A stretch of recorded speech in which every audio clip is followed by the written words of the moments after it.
Coming up on Tech Edge, it's English as a second language.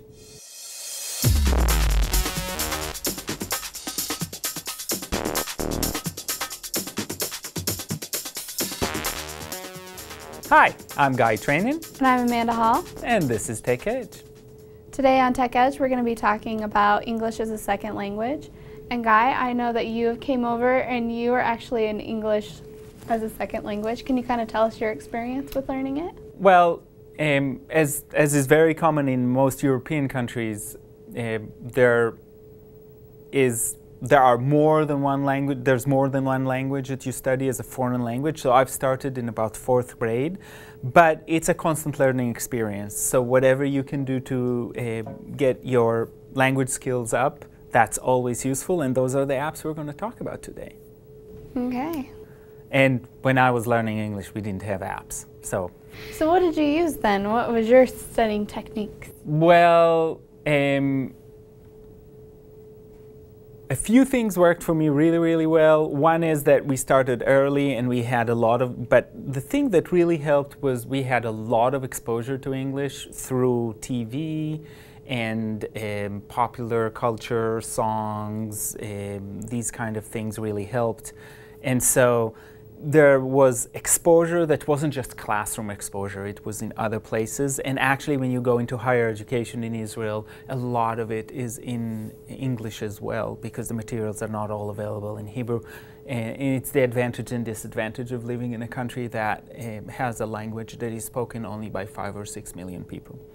So let's look at the first app that I've looked at, and I actually love this app. This is called SpeakingPal, and SpeakingPal is an app that will work on an iPad and on an iPhone. So this is multiple platforms, and what it allows you to do is it allows you to interact, it allows you to listen, it allows you to speak, and it will require a little bit of reading to participate fully in the dialogues. What I like about it is it measures your pronunciation and how accurate you are at reading those sentences and saying them. And I've actually tried to trick the system and to see if I just garble everything, will it give me a good enough grade so I can get away with not being clear. And it actually does a fairly good job at speech recognition, which I was surprised with. So let's look at, for example, a dialogue that is available for free. Do you need any help? Where can I find a taxi? You're in luck. I'm a taxi driver. Can you get me to the Silver Hotel? I've never heard of it. Where is it? I don't know. You're a taxi driver, don't you know? Well, I'll look at my map. So you get a full dialogue to go, California, and we're in New York. but then you can move to a quiz that asks you some comprehension questions and fill in the blanks mode, and the man wants finding, to find, or finds. So this is a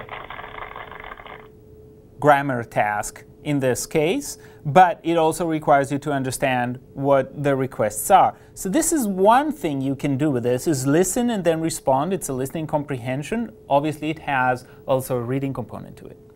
So I like that. But if you go to speak, it'll actually have lessons in there and you play one of the parts. So you can actually do the dialogue with the person as one of the people. Do you need any help?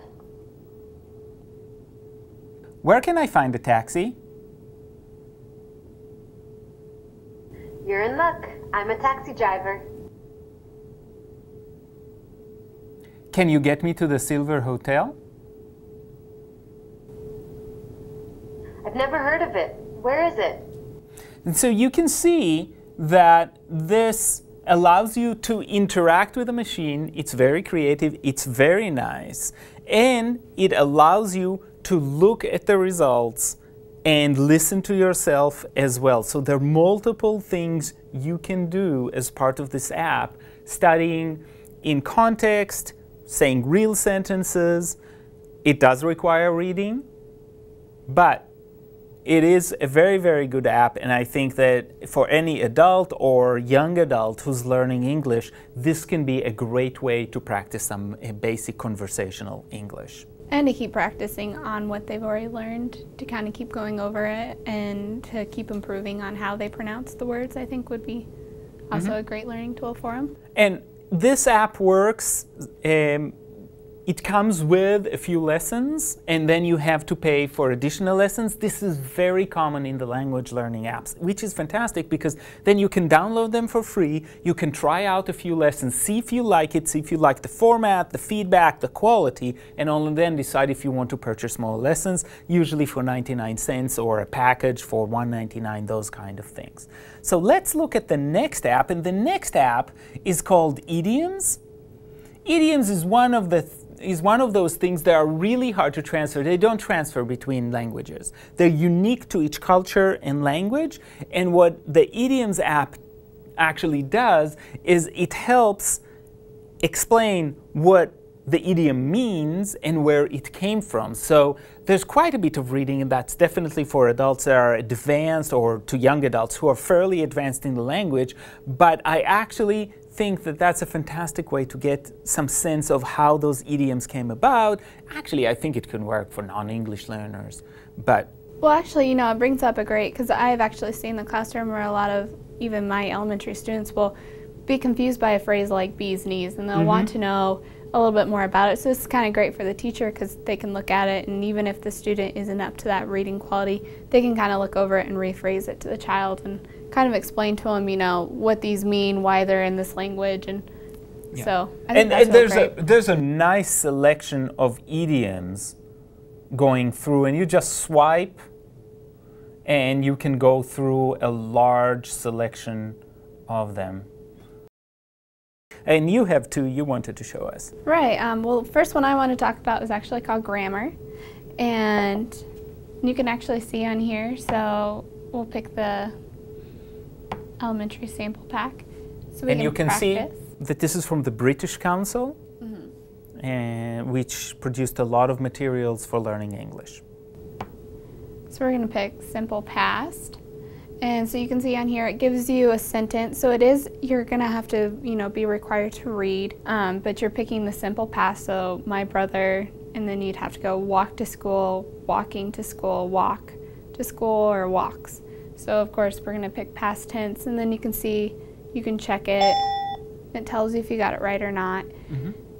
And it puts it in there, so, and then you can keep going through all the sentences to practice, and it gives you a running score. So it's a very good practice. I love these bars. We've had them in some other apps as well. They tell you how much progress you've made, and that way you can look at what you have done and what you haven't done, and that's true of anybody else. Right. So that's really a great opportunity. Also, you know, you can go through and test yourself to do even more.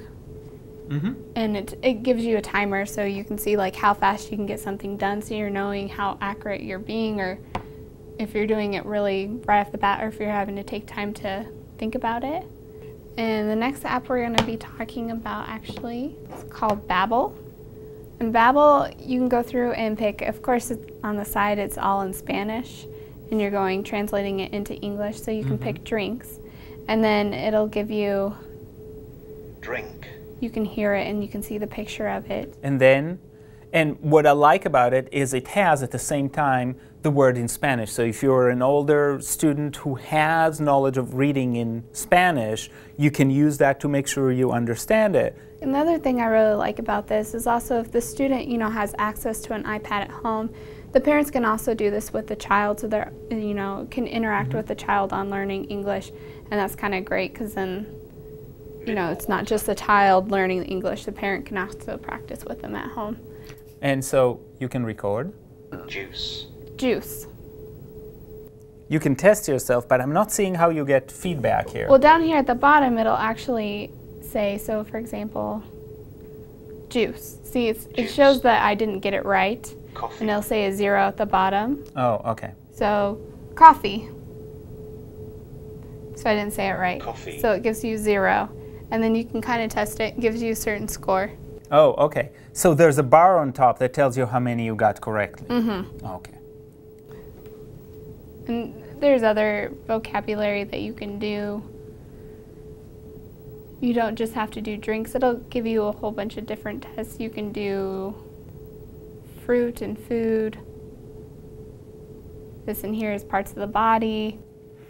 And it's got actually multiple languages with the same principle. So it's very sleek if you're teaching foreign languages or if you teach English in a country that is not Spanish speaking. This is designed for Spanish speaking. You can actually go and find the one that fits your needs. So today we talked about some apps that will work for older students who are learning English either as a foreign language or as a second language.